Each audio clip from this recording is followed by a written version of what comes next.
દેશભરમાં રાજગરાના હબ તરીકે ઓળખાતા ડીસા માર્કેટયાર્ડમાં હાલ રાજગરાની આવક શરૂ થઈ ગઈ છે। ડીસાના રાજગરાની માંગ ભારત દેશમાં જ નહીં પરંતુ વિદેશમાં પણ મોટા પ્રમાણમાં રહે છે, પરંતુ આ વર્ષે ડીસામાં રાજગરાના પાકને હવામાન અનુકૂળ ન આવતા રાજગરાની ક્વોલિટી સારી ન બનતા રાજગરામાં ખેડૂતોને હાલ નુકસાન ભોગવવાનો વારો આવ્યો છે।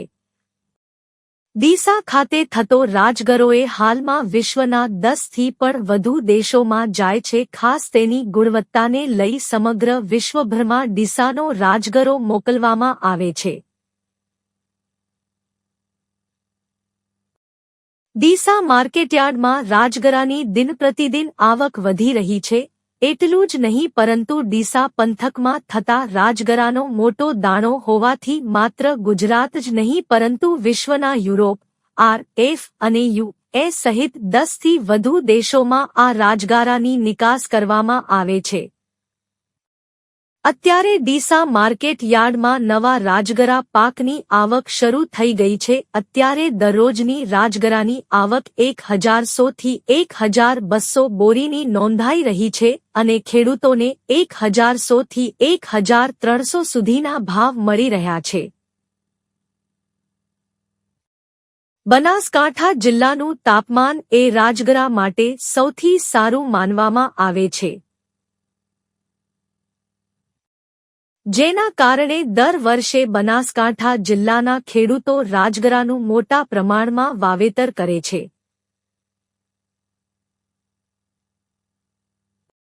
બનાસકાંઠા જિલ્લાના ખેડૂતોએ જે રાજગરાનું વાવેતર કરી તેને ડીસા માર્કેટયાર્ડમાં લાવવામાં આવે છે તે રાજગરાની માંગ ભારત દેશના રાજ્યોમાં તો થાય છે, પરંતુ વિશ્વના 10થી પણ વધુ દેશના લોકો પોતાના ખાવાની 52 જેટલી વસ્તુઓમાં ઉપયોગ કરે છે। ડીસાનો રાજગરો તેની ગુણવત્તા અને સફેદ કલરનો મોટો હોવાના કારણે વિદેશમાં તેની માંગમાં દર વર્ષ રહે છે।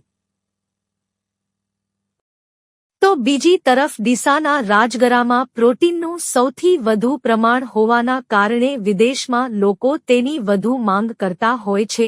ડીસા ખાતે થતા રાજગરામાંથી આકાશમાં ઉડતા વિમાનના સ્પેરપાર્ટમાં જે ઓઇલિંગનો ઉપયોગ થાય છે તે આ રાજગરામાંથી બનાવવામાં આવે છે। આ તમામ બાબતોને લઈ હાલમાં ડીસા માર્કેટ યાર્ડમાં મોટા પ્રમાણમાં રાજગરાની આવક થઈ રહી છે, જેના કારણે હાલ સતત જે પ્રમાણે બહારના દેશોમાં અને ભારત દેશમાં જે પ્રમાણે રાજગરાનો ઉપયોગ વધી રહ્યો છે તેને લઈ ડીસા માર્કેટ યાર્ડમાં રાજગરાની સતત માંગમાં વધારો થઈ રહ્યો છે।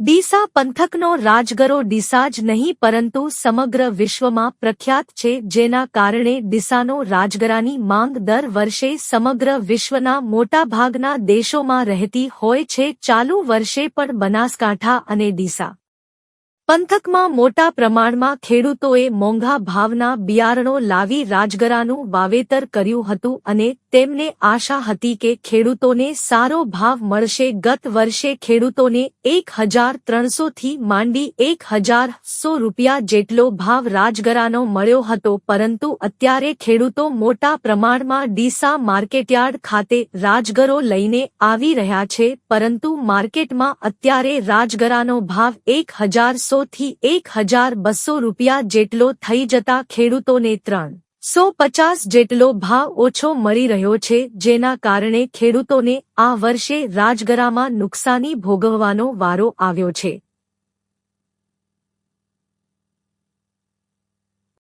રિપોર્ટ ભરત ઠક્કર, ડીસા, બનાસકાંઠા। ડીસા માર્કેટયાર્ડમાં નવીન રાજગરાની આવક શરૂ થઈ ગયેલ છે।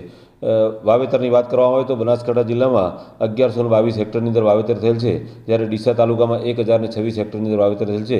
ગઈકાલથી રાજગરાની આવક શરૂ થયેલ છે। ગઈકાલે ભાવ પ્રતિ 20 કિલોના 1000 રૂપિયાથી માંડી અને 1213 રૂપિયા સુધીના નોંધાયેલ હતા અને આવક 1652 બોરીની નોંધાયેલ હતી। ગત વર્ષની આવકની વાત કરવામાં આવે તો 83561 બોરીની આખા વર્ષ દરમિયાન આવક થયેલ હતી અને ભાવ પ્રતિ 20 કિલોના 1300 રૂપિયાથી 1650 રૂપિયા સુધીના નોંધાયેલ હતા, જે ચાલુ વર્ષે ભાવ 300 રૂપિયા જેવો ડિફરન્ટ નોંધાયેલ છે પ્રતિ 20 કિલોએ। જેનું મુખ્યત્વે કારણ રાજગરાની અંદર જે પોષણક્ષમ તત્વો મળવા જોઈએ અને જે ફુલાવો થવો જોઈએ તે રાજગરાની અંદર પૂરતો થયો નથી. તેના કારણે જે રાજગરોનો દાણો છે એ દાણો ઝીણો થયેલ છે, જેના કારણે ભાવ અત્યારે ઓછા નોંધાયેલ હોવાનું જાણવા મળેલ છે. પરંતુ જો સારો માલ આવશે તો રાજગરાની 100% ભાવ ગત વર્ષની સરખામણી જળવાઈ રહેશે. રાજગરાની વાત કરવામાં આવે તો બનાસકાંઠા જિલ્લાની અંદર રાજગરાનું મોટું માર્કેટ, સમગ્ર દેશની અંદર સૌથી મોટું માર્કેટ ડીસા માર્કેટયાર્ડ છે. જિલ્લાની અંદાજિત જે 3 લાખ બોરીની ઉત્પાદન થાય છે તેમાંથી 1.5 લાખ બોરીની આવક ડીસા એપીએમસીમાં થયેલ છે. ડીસાનો રાજગરો યુએસ, જર્મની અને અરબ દેશો સહિત વિશ્વના અંદાજિત લગભગ 10 દેશોની અંદર નિકાસ થાય છે. સમગ્ર દેશમાં રાજગરાનું સૌથી ઉત્પાદન બનાસકાંઠા જિલ્લામાં અંદાજિત 3 લાખ બોરી આજુબાજુ થાય છે, જ્યારે નડિયાદ જિલ્લામાં 40,000 બોરીનું, ઉત્તરાંચલ પ્રદેશની અંદર લગભગ 30,000 બોરીનું ઉત્પાદન થાય છે. રાજગરામાં ઘઉં અને સોયાબીન કરતાં અધિક પ્રોટીન હોય છે. ઘઉંના દાણામાં જે 12%થી 14% પ્રોટીન હોય છે, જ્યારે રાજગરાના સૂક્ષ્મ દાણામાં 16% પ્રોટીન હોય છે. એટલે કે સોયાબીન અને દૂધ કરતાં પણ વધારે પ્રોટીન રાજગરાની અંદર હોય છે અને તેમાં એમિનો એસિડ, લાઇઝિન પણ હોય છે. રાજગરામાં રહેલા પ્રોટીન તત્વો, પ્રોટીન, વિટામિન, મિનરલ્સ ડાયટમાં પણ ઉમેરો કરવામાં આવેલ છે. રાજગરાના bread, rolls, cookies, cereal soup, pancake, pulao, candy, નાસ્તા, ફરાળી વાનગી, બિસ્કિટ, ચોકલેટ સહિત અંદાજે 50થી 60 પ્રોડક્ટ બને છે. અને રાજગરો મધ મિક્સ કરીને જાણીતી એઝટેક મીઠાઈ અલેગ્રિયા પણ બનતી હોય છે. રાજગરો યુરોપ દેશમાં મોટા માત્રામાં નિકાસ થાય છે. રાજગરામાં સોયાબીન કરતાં પ્રોટીનની માત્રા વધુ હોય છે અને રાજગરાનું તેલ છે વિમાન, કોમ્પ્યુટર અને લેપટોપના સ્પેરપાર્ટમાં ઓઇલિંગ તરીકે પણ વપરાય છે. એટલે રાજગરામાં 8% તેલ હોય છે અને તેલની મોટી માત્રામાં નિકાસ થાય છે.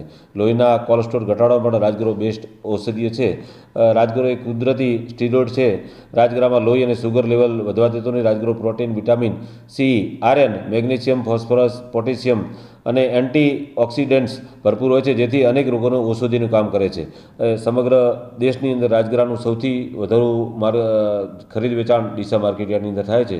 ખેડૂતો પોતાના માલ લઈને આવે, જેને પોષણક્ષમ ભાવ મળે તે માટે બજાર સમિતિ તમામ પ્રકારની વ્યવસ્થા પણ કરે છે. મારું નામ પટેલ ભૂરાભાઈ, હું છેરડાનો વતની છું.